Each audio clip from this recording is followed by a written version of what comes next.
विशेष रूप में जो हमारे अभी अभी जिन्होंने कल शपथ ली, आप लोगों ने कल कवर किया सारे अखबारों में, तो जो सबसे नए विधायक है हरियाणा विधानसभा में, उपचुनाव में जीत के आए, इतिहास रच के आए हैं हमारे भाई इंदुराज नरवाल भालू जी और सभी सम्मानित विधायकगण और सभी प्रेस के हमारे साथी, आप लोग पहुंचे हमारी प्रेस वार्ता को कवर करने के लिए। मैं आप सबका धन्यवाद करता हूं और बिलेटेड दिवाली की भी आपको विशेष देते हैं हम। बहुत बहुत शुभकामनाएं इस पूरे त्योहार के सीजन की, आने वाले समय के लिए आपको ढेरों खुशियां मिले आपके घर परिवार में। देखिए, बड़ौदा आज की जो प्रेस कॉन्फ्रेंस है, आप स्वयं समझ रहे हैं कि बड़ौदा उपचुनाव का जो नतीजा है, उस नतीजे को लेकर, उस नतीजे के क्या मायने हैं प्रदेश की राजनीति में, क्या प्रभाव पड़ेगा, इस बात को लेकर आज की प्रेस कॉन्फ्रेंस आप लोग के बीच में हम अपनी बात रख रहे हैं। तो इससे पहले कि इसके हम आने वाले समय में क्या प्रभाव पड़ेगा उसके बारे में हम अपना स्टैंड आपके बीच में रखें, पहले तो आपके समक्ष हम उन विषयों को रखना चाहते हैं जिन पे हमने चुनाव लड़ा था, ताकि ये आप समझ पाए कि जो जनादेश लोगों ने जो दिया है, इसमें कौन से मुद्दों को लोगों ने पे मोहर लगाई है और कौन से मुद्दों को लोगों ने नकारा है। 6-7 ऐसे बड़े मुद्दे हैं जिनको लेके हमने चुनाव लड़ा। पहला मुद्दा था 10 साल की हुड्डा सरकार का कार्यकाल बनाम 6 साल बीजेपी की सरकार का। आइए अनुराग जी, 6 साल भाजपा की सरकार का कार्यकाल, जो खट्टर सरकार 6 साल से है, जिसमें बीजेपी सरकार पार्ट 1 और बीजेपी और जेजेपी सरकार पार्ट 2, अब तो 6-6.25 साल हो गए इसको। और लोगों के बीच में हमने कहा कि तराजू पे लेकर आप तुलना कीजिए, हरियाणा विकास के मामले में, हर दृष्टि खुशहाली के मामले में, किसान नौजवान के रोजगार के मामले में कौन सा कार्यकाल बेहतर था। और लोगों ने इस समय ये फैसला सुनाया जो आपके बीच में, मैं डिटेल में नहीं जाऊंगा, मगर मोटी जो बात है जिससे आप अंदाजा लगा सकते हैं कि 10 साल के कार्यकाल के बाद 2014 में जब भाजपा को सत्ता में बिठाया गया लोगों द्वारा प्रदेश में, उस समय हरियाणा पे 60,000 करोड़ का कर्जा था, जो आज बढ़कर 2,30,000 करोड़ का कर्जा पहुंच गया है। कर्जा तो लगभग 4 गुना हो गया, मगर विकास कार्य कहीं पूरे प्रदेश में कोई बड़ा कोई परियोजना, कोई प्रोजेक्ट नया आने की बात तो दूर है, जो पहले से मंजूरशुदा प्रोजेक्ट्स थे वो भी हर इलाके के अंदर वो कैंसिल होते हुए नजर आए। और इस इलाके में भी रेल कोच फैक्ट्री आनी थी बहुत बड़ी, गोहाना में, वो बनारस चली गई। महम में एयरपोर्ट आना था, इंटरनेशनल एयरपोर्ट, बीच बीच में आपके माध्यम से मैं उसको उठाता रहा कि वो मंजूरशुदा एयरपोर्ट था, वो नोएडा में चला गया। आज तक कोई सरकार के किसी अधिकारी ने, किसी मंत्री ने, मुख्यमंत्री जी ने जवाब भी नहीं दिया उस बात पे। इतना ही बड़ी परियोजना थी वो हरियाणा के लिए, हजारों लाखों बच्चों को रोजगार मिलता अगर महम में एयरपोर्ट आता। 4 जिले कब टच होते थे उससे, भिवानी, हिसार, जींद, रोहतक, मगर नोएडा चला गया, दर्द तक भी नहीं हुआ इस सरकार को। तो कोई नया प्रोजेक्ट, कोई विकास कार्य, कोई लंबा चौड़ा पूरे प्रदेश में, ना इस इलाके में ना पूरे प्रदेश में तो हुआ नहीं। मगर कर्जे में हरियाणा 3 से 4 गुना ज्यादा बड़ा हरियाणा पे कर्जा चढ़ गया। और जो प्रदेश विकास के मामले में 2014 तक देश में सबसे अग्रणी प्रदेशों में से एक था, विकास दर में, जीएसडीपी ग्रोथ रेट में देश में नंबर 1 पे आया, प्लानिंग कमीशन के आंकड़ों के अनुसार। प्रति व्यक्ति आय में बड़े राज्यों में नंबर 1 पे आया, प्रति व्यक्ति निवेश में, इन्वेस्टमेंट रेट में देश में नंबर 1 पे आया। जो प्रदेश, वो प्रदेश उस पटरी से, विकास की पटरी से उस प्रदेश की गाड़ी उतार दी सरकार ने इस 6 साल में। और वही प्रदेश आज बेरोजगारी में देश में नंबर 1 है। आप देखते हैं हर महीने आंकड़े आते हैं, जो इस महीने का आंकड़ा है वो 27.7% है, ये 40% तक भी पहुंच गई थी बेरोजगारी। मगर एक चीज उस आंकड़ों में, बाकी प्रदेश ऊपर नीचे होते हैं, मगर एक चीज स्थायी तौर से तय हो चुकी है कि हरियाणा देश में बेरोजगारी में नंबर 1, बेरोजगारी में नंबर 1, अपराध दर में नंबर 1, महिलाओं के ऊपर अपराध दर में नंबर 1। आपने फरीदाबाद में देखा, बाकी जगह देखा किस तरीके से दंदनाते हुए अपराधी गोलियां चलाते हुए घूम रहे हैं, जंगल राज उन पे बेखौफ, कोई कानून व्यवस्था, कोई कानून प्रशासन का उन पे कोई दबाव नहीं, कोई डर नहीं। कहीं बहन बेटियों को अपहरण करने के प्रयास हो रहे हैं, कहीं गोलियां चल रही है। ये जंगल राज हरियाणा में कायम हो चुका है। तो अपराध, और ये केवल जंगल राज कहने की बात नहीं है, अपराध दर में गृह मंत्रालय के जो आंकड़े हैं उनके अनुसार महिलाओं के ऊपर अपराध दर में हरियाणा नंबर 1, और भ्रष्टाचार में भी हरियाणा नंबर 1। यहां तक कि एक मुद्दा यह भी था कि भ्रष्टाचार के मामले में लोगों को लूटने में सरकार ने कोरोना काल भी नहीं के दौरान भी लोगों को नहीं छोड़ा। कोरोना काल में भी कहीं शराब घोटाला सामने आया, कहीं धान घोटाले को पे पर्दा डालते हुए सरकार दिखाई दी, तो कहीं रजिस्ट्री घोटाले के माध्यम से लोगों को किस तरीके से लूटा जाए वो बात, वो सारी प्रक्रिया सामने आई। तो कोरोना काल में भी मतलब प्रदेश का नाम खराब करने का काम इस सरकार ने किया। देश में खबर उठाते थे तो बाकी प्रदेशों से खबर आती थी कोरोना के लिए ये राहत दी गई, इस वर्ग को राहत दी गई, उस वर्ग को राहत दी गई, और हरियाणा की खबर आती थी कि हरियाणा में शराब घोटाला चल रहा है, हरियाणा में रजिस्ट्री घोटाला चल रहा है। तो हरियाणा को भ्रष्टाचार में नंबर 1, बेरोजगारी में नंबर 1, अपराध में नंबर 1 बनाने का काम इस सरकार ने किया। हरियाणा पटरी से उतार दिया, जो देश में सबसे विकास में आगे था, जो देश में विनाश में आगे पहुंचा दिया। ये एक बड़ा मुद्दा इस चुनाव में था। 10 साल हुड्डा सरकार बनाम 6 साल खट्टर सरकार। और हुड्डा साहब ने शुरुआत में ही एक बात कही थी, अगर जब मुख्यमंत्री जी कहते थे, सरकार कहती थी कि हमने बहुत काम किया, तो कहते थे कि आप चुनाव में स्वयं आ जाए,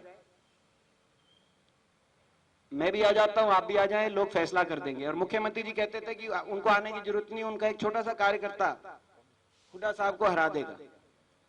बाद में मुख्यमंत्री जी ने कहा, जब भाई इंदुराज नरवाल जी को वहां से टिकट मिली, कि ऐसे कैंडिडेट को टिकट दे दी हुड्डा साहब ने, कांग्रेस पार्टी ने, जिनका नाम ही कोई नहीं जानता, डमी कैंडिडेट हैं। मुझे आशा है विधानसभा में साथ बैठेंगे, कल शपथ हो गई इनकी, अब थोड़ा बहुत नाम भालू जी का मुख्यमंत्री जी भी पहचानने लगेंगे, जानने लगेंगे। जनता ने उस बात को नकारने का काम किया है। दूसरा मुद्दा हमारा था किसानों का। किसान को जिस तरीके से बर्बाद कर दिया गया, किसान को 6 साल तक ना भाव मिला, ना सम्मान मिला, ना खरीद की प्रक्रिया। हर फसल का सीजन किसान के लिए एक नए नए तकलीफ और कष्ट लेके आया। 6 साल तक ना एक्सपोर्ट खुला, जो धान पहले एक्सपोर्ट में बाहर जाती थी 4 और 5 हजार क्विंटल तक, वो 1.5-2 हजार तक इन 6 साल के अंदर किसान को देनी पड़ी। चाहे वो गन्ने के भाव की बात हो, चाहे धान की बात हो। गन्ने में हमारे समय 193 रुपए हमने बढ़ाया गन्ने का भाव, 117 रुपए से बढ़ाकर 310 रुपए क्विंटल करने का काम किया। देश में सर्वाधिक बढ़ोतरी और देश में सर्वाधिक भाव, ये 10 साल का रिकॉर्ड था गन्ने का। और बिना डिले के पेमेंट, कभी पेमेंट को लेकर कोई किसान आंदोलन नहीं हुआ हरियाणा। और इनकी सरकार में बमुश्किल उसको बढ़ाकर 340 और अभी 10 रुपए जो बढ़ाया गया है। आप खुद अंदाजा लगा सकते हैं डीजल का रेट कितना बढ़ गया। जो डीजल 45-50 पे होता था, आज कहां है। जो कट्टे, जो अपना खाद का कट्टा है, उसका भाव लगभग दुगना हो गया। यूरिया का, डीएपी, क्योंकि जीएसटी के दायरे में उस हमारी सरकार में वैट 0% थी, 0% वैट। हरियाणा अकेला प्रदेश था पेस्टिसाइड और फर्टिलाइजर पे 0% वैट था। आज इन्होंने जीएसटी के दायरे में ले लिया है, तो कितना भाव बढ़ गया, कितना खर्चा बढ़ गया किसान का। मगर भाव 10 रुपए जो अभी इस साल इस सीजन में बढ़ाएगा, उसको रिजेक्ट करते हैं।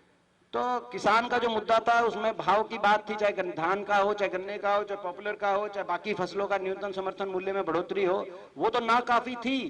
मगर अब तो सरकारी खरीद पे भी ग्रहण लगाने के लिए 3 काले कानून सरकार लेके आई, जिसका सबसे बड़ा प्रभाव हरियाणा पंजाब के किसान को पे सबसे बड़ा प्रभाव पड़ेगा। तो लोगों ने इन 3 काले कानूनों को भी रिजेक्ट करने का काम इस चुनाव में किया। तो दूसरा हमारा मुद्दा ये किसान के जो 3 कानून, इसको भी लेके हमने कहा कि अगर ये कानून गलत है तो आप हमारा साथ दो, अगर ये कानून सही है तो आप चाहे भले प्रदेश सरकार का साथ दो। और हमारे स्पष्ट उस कानूनों को लेकर हमारे स्पष्ट स्टैंड है, हम निजी खरीद के खिलाफ नहीं है। निजी खरीद हो मगर मंडी व्यवस्था में और एमएसपी या एमएसपी के ऊपर हो। सरकार चौथा कानून लाए, जैसे कि हुड्डा सरकार ने 2007 में एपीएमसी एक्ट में कॉन्ट्रैक्ट फार्मिंग रूल्स बनाए थे 2007 में, और अब पंजाब ने उसी कानून को पंजाब ने पारित किया है कि अदानी अंबानी को निजी कोई खरीदा करने को आती है कंपनी, हमें ये सुनिश्चित कैसे करें कि वो एमएसपी या एमएसपी के ऊपर और उससे अगर नीचे खरीदती है तो उसकी सजा का प्रावधान और प्रतिबंध हो ऐसी खरीद पे, ताकि शोषण ना हो, ना किसान का ना ग्राहक का। तो इस मुद्दे पे लोगों ने हमारा साथ दिया, सरकार के स्टैंड को, जो सरकार कह रही है, अभी भी सरकार कह रही है, ऐसी हमने प्रजातंत्र में ऐसी असंवेदनशीलता नहीं देखी कि जनादेश का इतना उपहास उड़ाते किसी को नहीं देखा। अभी भी कह रही है सरकार की हमारे कानून ठीक है, कृषि कानून लोगों ने रिजेक्ट किया, मगर आप लोग के माध्यम से हम बताना चाहते हैं। तीसरा मुद्दा नौजवान की बेरोजगारी। प्रदेश में, देश में सबसे ज्यादा बेरोजगारी, पहले मैं उस बात का जिक्र कर चुका हूं। लगातार हर महीने हरियाणा में सबसे ज्यादा बेरोजगारी का हरियाणा का आंकड़ा आता है। और बेरोजगारी दूर करने की बात तो दूर की बात है, ना तो निवेश हो रहा निजी क्षेत्र में और सरकारी क्षेत्र में छटनियां जारी हैं। कोई पीटीआई हटाई जा रहे हैं, अभी ड्राइंग टीचर को हटाने का फैसला ले लिया गया है। तो ये आपके सामने है। तो तीसरा मुद्दा नौजवान की देश में रिकॉर्ड बेरोजगारी का। चौथा कानून व्यवस्था का मुद्दा हम लोगों के बीच में लेके गए, जो अपराध दर में देश में नंबर 1 हरियाणा पहुंचा है। पांचवा, गरीब आदमी के लिए जो जन कल्याणकारी नीतियां हमारे समय चल रही थी, उन नीतियों को बंद करने का काम सरकार ने किया। हमें छत्तीस बिरादरी का साथ मिला, गरीब आदमी ने, छत्तीस बिरादरी में गरीब परिवारों ने हमारा बहुत साथ दिया इस चुनाव में। उसका कई कारण ये रहा कि बहुत सी योजनाओं को, नीतियों को सरकार ने बंद कर दिया। इंदिरा आवास योजना, मकान की योजना बंद कर दी सरकार ने, मनरेगा की योजना की स्कीम आदि कर दी सरकार ने। दाल रोटी की स्कीम तो पहले बंद हो चुकी थी। 100-100 गज के प्लॉट की स्कीम और जो कॉलोनीज बनती थी गांव में 100-100 गज के प्लॉट के आधार पर, वो स्कीम खत्म कर दी सरकार ने। टंकी टूटी की योजना बंद करके लोगों के हाथों में बिल थमा दिए पानी के सरकार ने। तो हमें जो है ये पांचवा हमारा मुद्दा था। छठा और महत्वपूर्ण मुद्दा, एक मुद्दा छठा जो मुद्दा रहा वो जेजेपी। जेजेपी ने जो सरकार को समर्थन देने का फैसला किया था, जमुना पार नारा देकर अपने आप को कुर्सी का यार साबित किया था, अपने मतदाता के विश्वास को तोड़ने का काम किया था, विश्वासघात कर पीठ में छुरा घोंपने का काम स्वयं के मतदाता से किया था, जो कि इससे बड़ी राजनीतिक अनैतिकता का उदाहरण शायद ही देश में कोई देखने को मिले। हमने लोगों को कहा कि अगर जेजेपी ने सही समर्थन दिया है भाजपा को तो आप उनके पक्ष में वोट दें, और अगर गलत दिया है तो हमारे पक्ष में वोट दें। ये गठबंधन अगर नैतिक है तो आप सरकार को दें, और ये गठबंधन अगर अनैतिकता के आधार पे स्थापित किया गया है कि वोट किसी और नाम से ली गई और सपोर्ट किसी और को जाके चंडीगढ़ में रातों रात सौदे और डील करके दिए गए, तो आप हमारा साथ दें। क्योंकि राजनीति में नैतिकता की एक बड़ी लड़ाई है, क्योंकि लोगों के साथ इस तरह से विश्वासघात किया जाएगा तो फिर क्या लोकतंत्र रहेगा। कल को कोई भी किसी नाम से वोट लेके किसी और को सपोर्ट कर सकता है। तो लोगों ने पूरी तरीके से जेजेपी के स्टैंड को नकारते हुए बड़ी चोट, वोट की चोट, इस फैसले को नकारते हुए वोट की चोट लोगों ने दी। तो अब स्पष्ट है, ये हमारे जो मैंने कहा ये 6-7 मुख्य मुद्दे थे जिन मुद्दों को लेकर हम लोगों के बीच में गए, और लोगों ने इन मुद्दों पर हमारा साथ दिया और लोगों का हम बहुत बहुत धन्यवाद करते हैं कि ऐसे समय में जब 4 साल सरकार के बचे हों, हाँ जब वो अभी निकालूंगा इसमें 4 साल सरकार के बचे हों और सरकार ने अपने सारे घोड़े खोलने का काम किया हो, आपके सामने लोकतंत्र को ठेस पहुंचाने में रिकॉर्ड बनाया गया, उसमें भी ये बीजेपी गठबंधन सरकार देश में नंबर 1 पे आई। इस चुनाव में हर तरीके का लोकतंत्र को ठेस पहुंचाया गया। हमारा मुकाबला भाजपा पार्टी और जेजेपी पार्टी से नहीं था, केवल इनसे तो थी हमारा था ही हमारा मुकाबला, मगर हमारा मुकाबला एक बड़े गठबंधन के साथ था जिसमें BJP party, JJP party, cylinder party, शराब पार्टी, सिलेंडर बांटे गए, शराब बांटे गए, पैसा पार्टी, सूट पार्टी, सूट बांटे गए लोगों को, चीनी के कट्टे पार्टी, चीनी के कट्टे भी बांटे गए, घी की पीपी पार्टी। हमारा एक बहुत बड़े गठबंधन के साथ मुकाबला था। और सरकारी कर्मचारियों को किस प्रकार से इस चुनाव में डरा धमकाकर पोस्टिंग के लिए उनकी हर तरह के जो है दबाव देके, और सरपंचों के फोन भी टैप हुए, ऐसा कभी नहीं देखा गया हमने। 6 महीने क्योंकि लंबा चला कोरोना की वजह से ये उपचुनाव इतना लंबा चलता नहीं, तो ये 6-7 महीने से जो सरपंचों के टेलीफोन भी टैप हो रहे थे, जिन पे दबाव भी दिया गया, प्रलोभन भी दिए गए। तो हर तरीके से सरकार ने अपने सारे प्रयोग किए, बेखौफ प्रयोग किए, मगर जो है फिर भी लोगों का साथ मिला। तो ऐसे में हम लोगों का बहुत धन्यवाद करते हैं। और इसके अब आने वाले समय में इस चुनाव का हरियाणा की राजनीति पे बड़ा प्रभाव रहेगा, ऐसा हमारा मानना है। हमारा ये मानना है, ये तो हमारे मुद्दे हो गए, सारे चुनाव का नतीजा हो गया। आने वाले समय के लिए मैं थोड़ी 2 मिनट आपने की क्या प्रभाव रहेगा, फिर आप लोग अपने प्रश्न पूछ सकते हैं। आने वाले समय में जिस दिन ये बड़ौदा की गिनती समाप्त हुई थी, हमारा मानना है उसी दिन इस गठबंधन सरकार की उल्टी गिनती शुरू हो गई थी। कल हम जब शपथ समारोह से बाहर निकल रहे थे तो आपके कुछ साथी पूछ रहे थे कि भाई आप कह रहे थे कि सरकार हिलेगी, सरकार कैसे हिलेगी, पूछा था। तो सरकार ऐसे हिलेगी कि आपने देखा होगा कि इस गठबंधन में अविश्वास की दरार नतीजे के साथ ही आ गई। और वो कैसी दरार है मैं बताता हूं आपको। एक दरार तो है बीजेपी की और जेजेपी की। मुख्यमंत्री जी का क्या बयान है कि जेजेपी की वोट उनको ट्रांसफर नहीं हुई, तो अविश्वास की दरार। तो जिस गठबंधन में अविश्वास की दरार आ जाए, जिस इमारत में, जिस दीवार में दरारें आ जाएं, सरकारी नियम है, सरकारों ने बनाया है कि अगर किसी इमारत में, किसी सरकारी इमारत में दरार आ जाए तो असुरक्षित घोषित हो जाती है, यानी कभी भी गिर सकती है। कोई घटनाक्रम हो जाए तो वो इमारतें गिर जाती हैं। तो ये इसमें भी अब अविश्वास की ऐसी दरार आ गई कि असुरक्षित गठबंधन ये घोषित हो चुका है।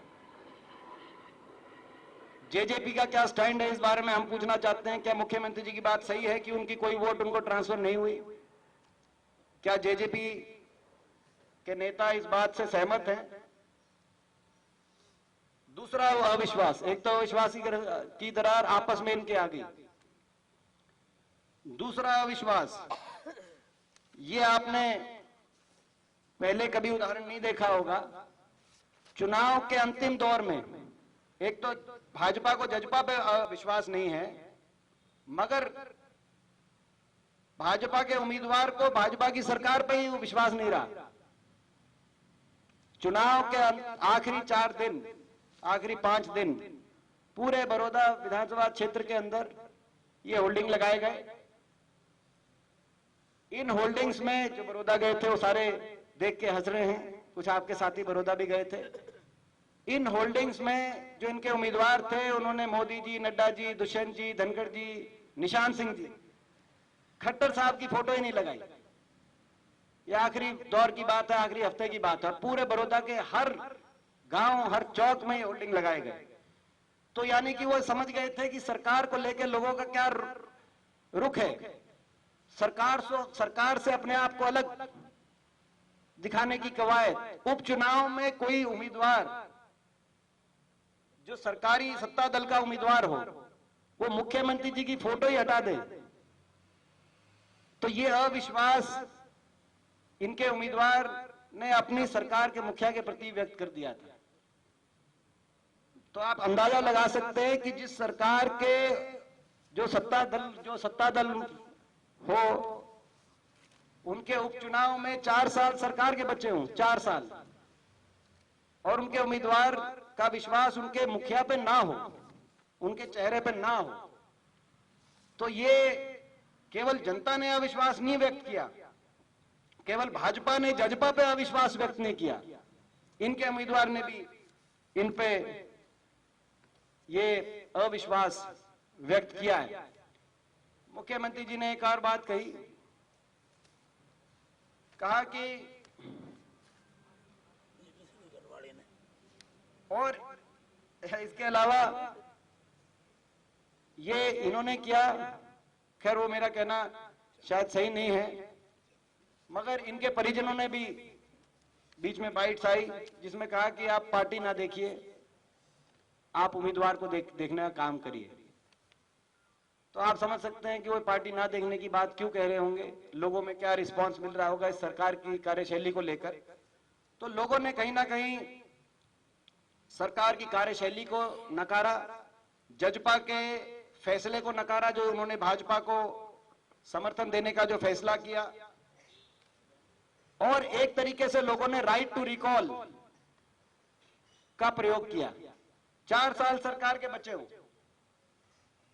और कांग्रेस की वोट हमारी वोट 20 और 21 हजार बढ़ जाए। हमारी पिछले चुनाव में वोट वहां पे लगभग 40 हजार के करीब वोट थी, अब वो बढ़कर 60 हजार से ऊपर चली गई, पहुंच गई। तो इतनी बड़ी जो मात्रा में हमारी वोटों में बढ़ोतरी हुई हो, आइए नीरज जी, तो आप अंदाजा लगा सकते हैं कि ये जो अविश्वास लोगों ने व्यक्त किया है वो किस भावना से अविश्वास व्यक्त किया है। सरकार ने बड़े बड़े वायदे किए, मगर बड़ी बड़ी घोषणाएं करी, मगर लोगों का विश्वास ही नहीं बना उन वायदों में, उन घोषणाओं में। जल्दी ही जो 4-5 बड़ी घोषणाएं करी थी बड़ौदा हल्के के लिए, यह भी हम कहना चाहते हैं। यूनिवर्सिटी की करी थी घोषणा, सरकार ने यूनिवर्सिटी बनेगी। राइस मिल की करी थी, आईएमटी की करी थी, जो हमारे समय का प्रोजेक्ट था लाड जौली में, जो कैंसिल हो गया था सरकार के आते ही, मगर उसको दोबारा से आईएमटी लगाने की घोषणा करी थी। और 2 कॉलेज भैंसवाल और बड़ौदा में घोषणा करी थी। हमारे जो विधायक हैं इंदिराज भालू जी, उन्होंने जो है वो आज ही समय मांगेंगे, जब समय मिलेगा मुख्यमंत्री जी के पास, बाकी लोगों के पास, जहां जहां जाएंगे, और ये जो घोषणाएं हुई थी कि भाई सरकार ये करेगी, सरकार से आग्रह करेंगे कि राजधर्म निभाते हुए अपनी घोषणाओं पे सरकार पूरा उतरे। आप लोग भी शायद मेरी बात से सहमत होंगे कि चुनाव में ये कहा गया था कि चाहे हारो जीतो हम ये करेंगे, तो सरकार इन बातों को पूरा करेगी, मुझे पूरा विश्वास है, पूरा यकीन है। इसके साथ मैं ये भी कहूंगा कि ये जो 20 हजार जो हमारी वोट बढ़ी, इसका क्या अर्थ है, विश्लेषण आप लोग कर सकते हैं। आप लोग हमसे ज्यादा, आप लोगों में बुद्धिमत्ता हमसे ज्यादा है, विश्लेषण करने की प्रतिभा हमसे ज्यादा है। मगर ये अगर आप सारे हरियाणा में अप्लाई करें कि कांग्रेस की 20 हजार वोट बढ़ा दें हर सीट पे, ये तो 1 साल के बाद का सरकार का हिसाब किताब है कि किसकी लोकप्रियता कितनी बढ़ी घटी। सारे हरियाणा में अगर बढ़ा दे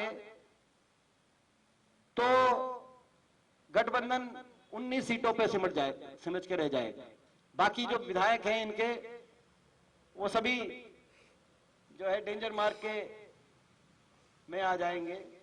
तो बाकी विधायकों को मैं समझता हूं नैतिकता के आधार पे समझना चाहिए कि लोगों ने अविश्वास सरकार में व्यक्त कर दिया।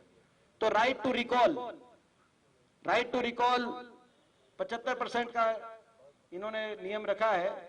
तो आप खुद ही अंदाजा लगा सकते हैं कि अगर 19 सीटों में ही रह गए तो सरकार के खिलाफ राइट टू रिकॉल लोगों ने अपना व्यक्त कर दिया। आप 90 की 90 सीटों में कांग्रेस की 20,000 वोट जोड़ के आप अंदाजा लगा ले 71 सीटों पे आज कांग्रेस पार्टी पहुंच जाएगी।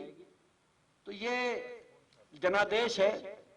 आने वाले समय में आखिरी में आने वाले समय में हम दिसंबर महीने में पहले 6 का था 13 का होगा। 13 दिसंबर को गोहाना में बड़ौदा विधानसभा क्षेत्र के सभी कार्यकर्ताओं और प्रदेश के सारे कार्यकर्ता जो जुटे थे बड़ौदा के अंदर इस ऐतिहासिक नतीजे के लिए, उन सभी कार्यकर्ताओं की वहां पर का धन्यवादी एक सम्मेलन भी करेंगे। और आने वाले समय में, क्योंकि ये जनादेश का अर्थ एक और है, इस जनादेश ने लोग हरियाणा में दुखी हैं, हर वर्ग दुखी है, किसान, नौजवान, गरीब, मजदूर, और लोगों ने एक जनादेश दिया है कांग्रेस पार्टी को, चौधरी उपेंद्र सिंह हुड्डा जी को, कि भाई आप लड़ाई लड़े, हरियाणा में इस सरकार से लड़ाई लड़े, इनकी जन विरोधी नीतियों से लड़ाई लड़े, ताकि ये लोगों को और ज्यादा प्रताड़ित ना करें।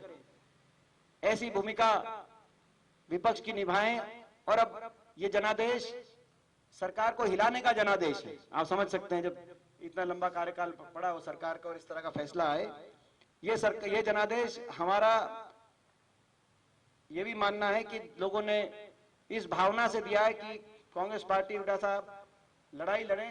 तो आने वाले समय में किस प्रकार से क्या उस रूपरेखा रहेगी, क्या रोड आगामी संघर्ष सरकार से के जन विरोधी नीतियों के खिलाफ आगामी संघर्ष का क्या रोड मैप रहेगा, वो 13 दिसंबर को जब ये कार्यकर्ता सम्मेलन करेंगे गोहाना में, तो वो सारी बात उसमें आगे रखेंगे। और ये संघर्ष इस जन विरोधी अनैतिक गठबंधन जो कि अहंकारी और असंवेदनशील हर रोज अपने आप को साबित कर रहा है, इसके खिलाफ ये संघर्ष आगाज से अंजाम तक ये तब तक जारी रहेगा जब तक पूरी तरीके से जो सरकार लोगों में विश्वास खो जाए, उसका जब तक पूरी तरीके से पतन नहीं हो जाता, तब तक ये संघर्ष हम लोगों का जारी रहेगा। तब जब तक हरियाणा दोबारा से तरक्की के विकास के रास्ते पे दोबारा से नहीं लौटता। तो ये मैं समझता हूं कि मुख्य रूप से सारी बातें थी। इसके अलावा कोई आप लोगों के प्रश्न हो, और इन प्रश्नों के बाद चाय का और जो है हाई टी का और जो है एक अच्छे उसका आपका वो इंतजाम है, तो उसके लिए आप लोग जरूर रुक के थोड़ा सा हम लोग कैसे। तो अभी पहले तो प्रश्न आपसे ये माइक दे दो, माइक एक और होगा, चलो मैं रिपीट कर दूं।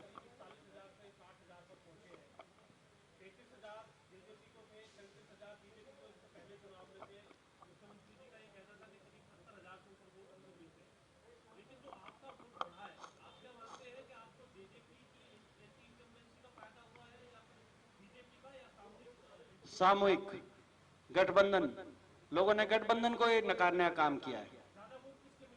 गठबंधन हमें आधे आधे मिले, गठबंधन दोनों को नकारने का काम किया है।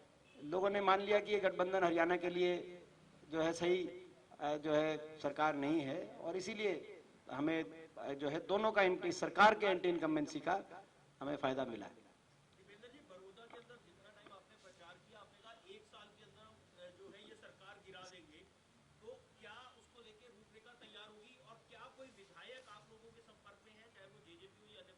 इसमें हमने कहा ये जो नतीजा आएगा वो परिवर्तन का बिगुल बड़ौदा से बजेगा और सरकार को हिलाने का काम होगा।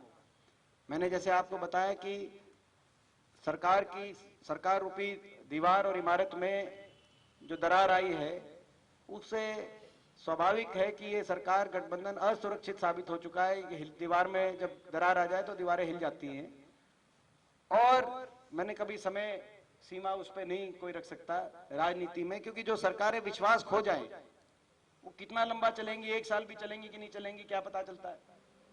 और जहां तक विधायकों की बात है, विधायक तो सारे जो है संपर्क में आपस में हम रहते ही हैं, और जेजेपी और इंडिपेंडेंट क्या भाजपा के भी विधायकों भी संपर्क में रहते हैं। बहुत से विधायक हैं जो पहले हमारे साथ ही थे, आज जो है किसी परिस्थितियों की वजह से हो सकता है कि दूसरे दलों में गए हों, मगर तो विधायक तो हमारे संपर्क में सारे रहते ही हैं। और बहुत से जो नहीं भी थे तो उनके साथ भी अच्छे आपस में संबंध है।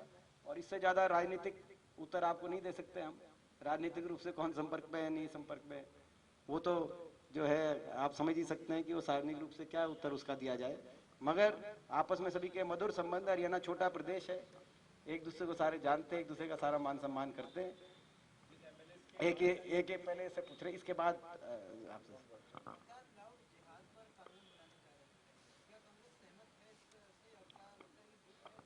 पहले एक बार आने दें, क्या एक बार आएगा, उसके बाद हम उस पर अपनी प्रतिक्रिया देंगे।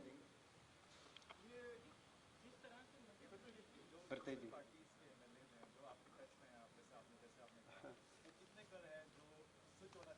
देखिए,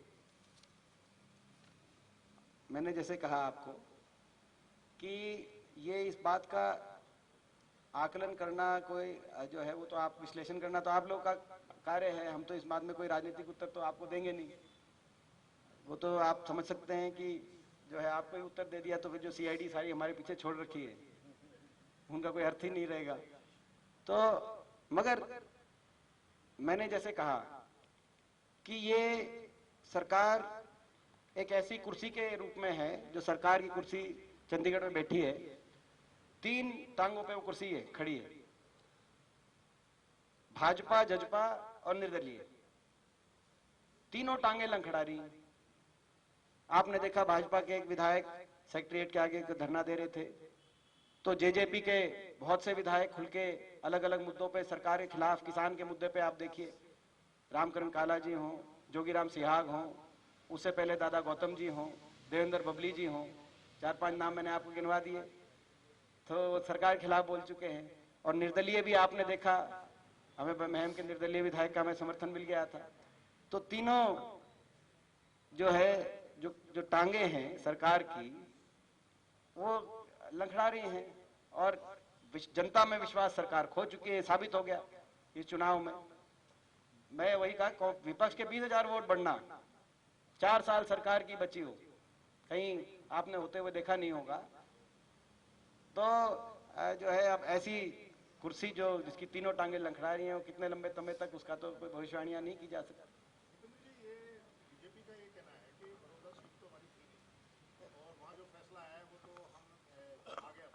तो बीजेपी का ये, तो वो जब बीजेपी ने जींद उपचुनाव जीता था, कभी जींद में उससे पहले बीजेपी नहीं जीती थी, वो भी सीट बीजेपी की नहीं थी, मगर वो जींद उपचुनाव जीते और प्रदेश के अंदर उससे भाजपा मजबूती मिली। और मजबूती ऐसी मिली कि बड़ी मुश्किल सभी नारों के बाद, सभी तरह का देश में प्रचंड बहुमत आया भाजपा का, उसके बाद 75 पार के नारे के बाद और जींद के उपचुनाव के जीत की के बाद बड़ा मुश्किल 40 पे पहुंचे। कैसे पहुंचे आप और हम जानते हैं। आपने सारी मीडिया चैनल तो 83 दिखा रहे थे, एबीपी होगा हो सकता है, मेरे से बुरा भी मान जाए, नहीं तो 83 दिखा रहे थे, तो बहुत, उसके बावजूद तो कहने का मतलब ये है कि जींद में भी बीजेपी कभी नहीं जीती थी। उसके बारे में उन्हें क्या मानना है। देखिए, उपचुनाव सरकार का माना जाता है, और जहां केवल 4,000 से सरकार हारी हो, सरकार के उम्मीदवार भाजपा 4,000 से हारी थी आज से 1 साल पहले, वहां कांग्रेस की इतनी वोट कैसे बढ़ गई। तो ये तो लोग, मैं समझता हूं कि 60,000 लोगों को जो मतदान जिन्होंने किया सरकार के खिलाफ, उनको नकारना मुख्यमंत्री जी को और महंगा पड़ेगा, इस सरकार को और महंगा पड़ेगा अगर ये 60,000 लोगों की आवाज नहीं सुनी गई प्रदेश में, जिन्होंने सरकार को नकारने का काम किया गया। और इनके जो है इनको ये कहा गया कि इसमें तो हमारी जीत है और हमारे तो सब कुछ कानून भी ठीक है और ये एक तो जेजेपी ने वोट नहीं दी, तो मैं समझता हूं कि मैं उससे सहमत नहीं हूं। संवेदनशीलता से जो है लोगों को हर एक मतदाता का जो है सरकार को हर एक मतदाता के अधिकार का सम्मान करना चाहिए। देखो जो है कैसे बढ़ा आप बताओ। नहीं तो क्या मतलब ये उनकी बात ठीक मान ली जाए कि उनका तो बड़ा और केवल जेजेपी का 0 पे आ गया। क्या जेजेपी का वोट वहां शून्य था? क्या प्रदेश में जेजेपी शून्य होगी? मुख्यमंत्री जी कह रहे हैं। जेजेपी के नेता इस बारे में क्या कहते हैं? तो आपकी बात मैंने मान ली, मैंने अपने मुंह से नहीं कहा, कहना चाह रहा था, मगर आपकी बात मान ली। उन्होंने ये कह दिया गया कि जेजेपी शून्य पे आ गई, एक भी वोट नहीं पड़ी जेजेपी के नाम से। तो जो पार्टियां शून्य पे आ गई, फिर उसके बाद जो है तो आप जेजेपी वाले जवाब दें वो शून्य पे आए कि नहीं आए। तो इस बात का जवाब तो जेजेपी जानती है, भाजपा जानती है। मैंने जैसे कहा कि लोगों ने गठबंधन को रिजेक्ट किया है।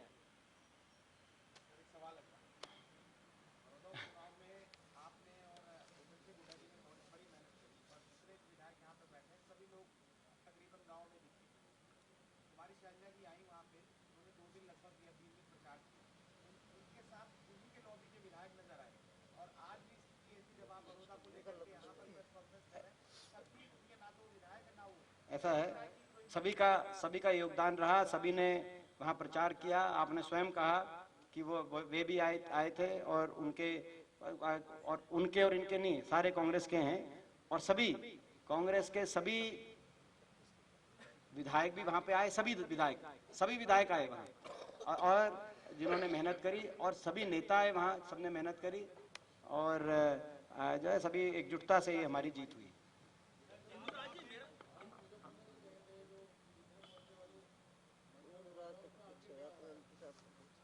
तो जो है आज हरियाणा तक ही सीमित रखें, वो चाय पे चर्चा में उस पर में बात करेंगे। मेरा सवाल आपसे है, चुनावों से पहले आपसे एक इंटरव्यू हुआ था, आपने कहा था मैं भूपेंद्र हुड्डा को अपना नेता मानता हूँ। शपथ ग्रहण में या प्रेस कॉन्फ्रेंस में कुमारी शैलजा आपके साथ नहीं नजर आते, आपका स्टैंड आज भी वही है या शैलजा को अभी भी आप अपना नेता मानते हैं? सर मेरा सवाल सिर्फ इंदु राजी से है। देखिए इस बात में कोई दो राय नहीं है, सभी कांग्रेस पार्टी मेरे लिए आदरणीय और सम्मानित है। नेता आज भी मानता हूं, छत्तीस बिरादरी के नेता मेरे भगवान स्वरूप चौधरी भूपेंद्र हुड्डा जी और इस हरियाणा प्रदेश के उज्जवल भविष्य भाई दीपेंद्र हुड्डा जी। यही है।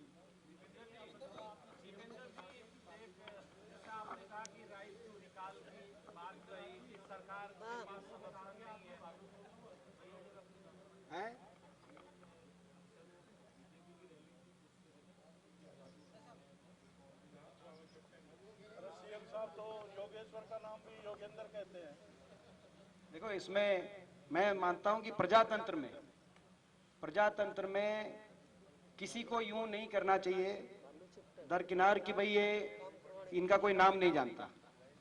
प्रजातंत्र में जनता सर्वोपरि है, बहुत से उदाहरण हैं और मैं मानता हूं कि बहुत से लोग, जब मुख्यमंत्री जी को अवसर मिला हरियाणा के सर्वोच्च पद पे, उससे पहले मुख्यमंत्री जी लोग भी नाम भी हरियाणा के अंदर उतना प्रचलित नहीं था।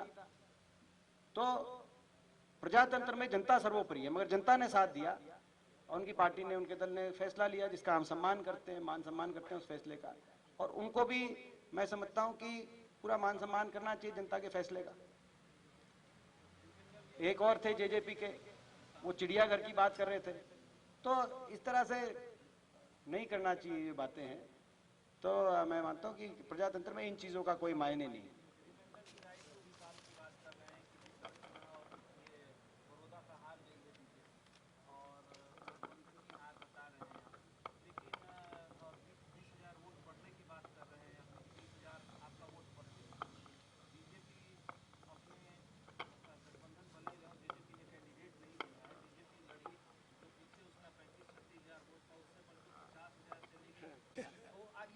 आपका ये आकलन है, धन्यवाद। आपका आकलन है कि इनेलो का भी डबल हो गया, भाजपा की बढ़ गया, साम दाम दंड भेद सब कुछ प्रयोग करने के बाद और विपक्ष में जो है कि जो वोट बढ़ी है उसका कोई मायने नहीं है। तो आपको आप अपने आकलन के लिए आपका वो है, मगर हमने अपना आकलन हमने अपना आकलन दे दिया आपको। ये हमने अपना आकलन दे दिया।